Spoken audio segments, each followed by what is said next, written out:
Hai teman-teman yang berbahagia, berjumpa kembali dengan saya Dr. Andri, spesialis kedokteran jiwa dari Omni Hospital Alam Sutera Tangerang.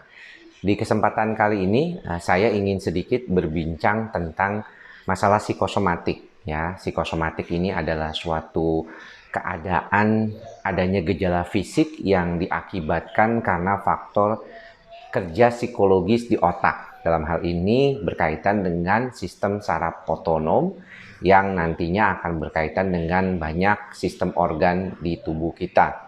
Salah satunya misalnya adalah nervus vagus atau saraf vagus. Kita melihat bahwa banyak di antara orang yang mengalami gejala-gejala psikosomatik seringkali mengalami kebingungan. Mengapa mereka bingung? Karena banyak di antara gejala tersebut ketika dikonfirmasi oleh dokter di dalam pemeriksaan fisiknya, itu ternyata tidak mendapatkan hasil yang mendukung adanya keluhan tersebut. Misalnya contoh ketika dia mengeluhkan jantung berdebar-debar dan nyeri dada, misalnya di sebelah kiri. Khawatir banget ya akan terjadinya sakit jantung.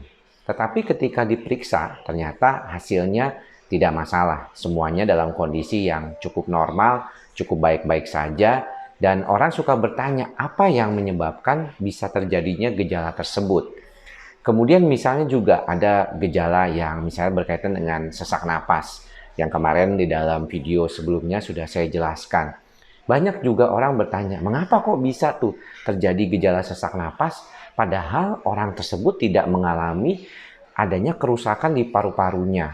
Dan ini yang menyebabkan banyak di antara pasien-pasien suka menjadi bolak-balik, akhirnya bingung gitu ya, apa sih yang terjadi di antara ini. Nah, ini yang perlu kita jelaskan saat ini, terutama juga terkait dengan masalah yang paling sering ditanyakan di video YouTube saya, yaitu GERD atau Gastroesophageal Reflux Disorder, suatu kondisi gangguan lambung yang sering berdampak ke gejala-gejala fisik yang terkait dengan lambung orang tersebut. Nah, kalau kita melihat gejala-gejala tadi, maka sebenarnya pada beberapa video sebelumnya sudah saya jelaskan bahwa kondisi yang berkaitan dengan hal ini banyak dikaitkan dengan faktor adanya ketidakstabilan sistem saraf otonom di otak kita gitu ya. Dan itu akhirnya menimbulkan terjadinya sensitivitas di tubuh kita, sehingga gejala yang mungkin timbul memang adalah gejala yang sering dikaitkan dengan problem-problem seperti itu. Tetapi pada dasarnya kondisi ini seringkali dominan pada orang-orang yang mengalami gangguan psikosomatik. Jadi mereka ini sebenarnya tidak sakit dalam tanda kutip ya, fisiknya itu nggak ada masalah. Tapi memang karena bagian tubuhnya itu terlalu sensitif. Sehingga kalau misalnya dia berdebar-debar, ada nyeri di daerah sakit dada dan segala macamnya, itu membuat orang-orang yang mengalami gejala ini menjadi sangat takut ya, dan lebih sensitif terhadap kondisinya. Maka daripada itu sering ditemukan pada beberapa kasus orang itu lebih khawatir daripada orang yang memang sakit beneran. Contoh aja ada satu penelitian yang mengatakan bahwa ketika orang mengalami sakit jantung, itu gejala sakit jantung itu tidak terlalu dikhawatirkan oleh orang tersebut.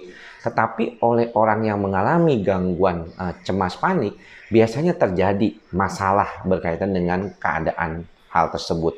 Jadi kalau kita perhatikan, orang yang cemas panik, yang sebenarnya jantungnya nggak ada masalah apa-apa, itu lebih takut akan sakit jantung daripada orang yang sakit jantung beneran. Nah, ya ini yang mungkin perlu diperhatikan. Nah, kalau ditanya mengapa, itu sebenarnya kita tahu ini adalah akibat dari sistem saraf otonom yang berlebihan dan hipersensitivitas yang terjadi pada orang tersebut. Orang yang mengalami gangguan seperti ini memang seringkali dominan ya gejalanya itu terjadi perubahan di dalam sistem saraf pusatnya. Dan seperti yang pernah saya jelaskan di beberapa video berikut sebelumnya, itu banyak sekali orang-orang yang mengalami gangguan seperti ini tuh sudah lama ya. Gejala-gejalanya sudah berlangsung lama dan kemudian membuat orang itu mengalami kesulitan untuk beradaptasi dengan situasi yang baru.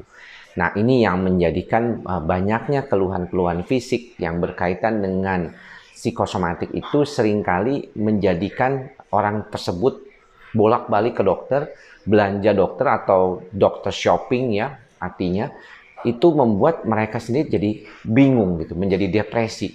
Banyak kita temukan masalah-masalah gangguan psikosomatik itu punya latar belakang gejala kecemasan memang lebih utama, tapi juga banyak yang mengalami gejala depresi.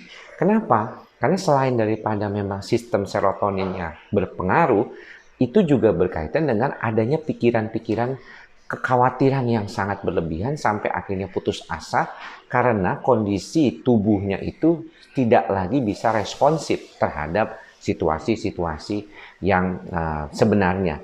Jadi terlalu berlebihan gitu. Gejala-gejalanya itu sangat dominan berlebihan. Kalau ada nyeri sedikit langsung. Jadi kalau misalnya kita di dalam suatu konteks nyeri pada orang yang mengalami psikosomatik, itu nyeri yang level 5 bisa dirasakan seperti nyeri level 10. Sedangkan buat orang yang normal, bahkan dia mungkin sangat bahagia, happy, itu nilainya bisa malah lebih rendah, bisa 4 bahkan 3 gitu ya. Jadi inilah yang sangat penting. Makanya tidak heran banyak orang yang suka mengatakan hati yang gembira adalah obat misalnya. Itu yang banyak ditemukan pada beberapa orang, bahwa ternyata ketika happiness-nya itu menjadi lebih baik, kondisi orang tersebut akan jauh lebih baik juga ke depannya.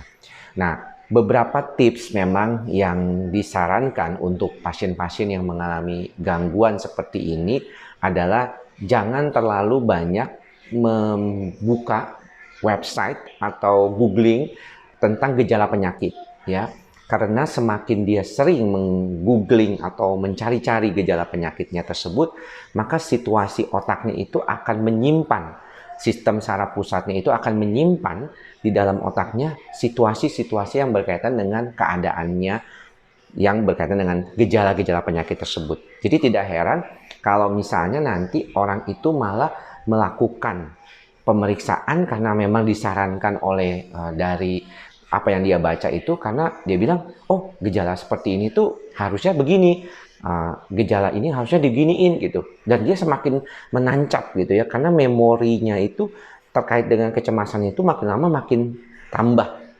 pikirannya itu menancap, makin lama makin nancap, makin lama makin nancap gitu ya. Akhirnya yang tadinya sepertinya nggak sakit ataupun gejala itu sebenarnya adalah gejala psikosomatik, semakin yakin bahwa gejala itu adalah gejala beneran. Nah, ini salah satu hal yang paling penting. Dan yang kedua, memang saran saya kalau kita bicara tentang psikiatri di bidang psikosomatik, itu adalah kesembuhan gejalanya dulu. Jadi ketika pasien sudah merasakan adanya perbaikan dari gejalanya, maka dia akan jauh lebih membantu dirinya untuk lebih yakin, oh iya benar, ternyata dengan pengobatan non psikiatrik dengan pengobatan psikiatri, dengan pemberian obat-obatan psikiatri, itu menjadi jauh lebih stabil, kondisinya akan jauh lebih baik. Artinya sistem saraf pusatnya inilah yang berpengaruh daripada yang lainnya.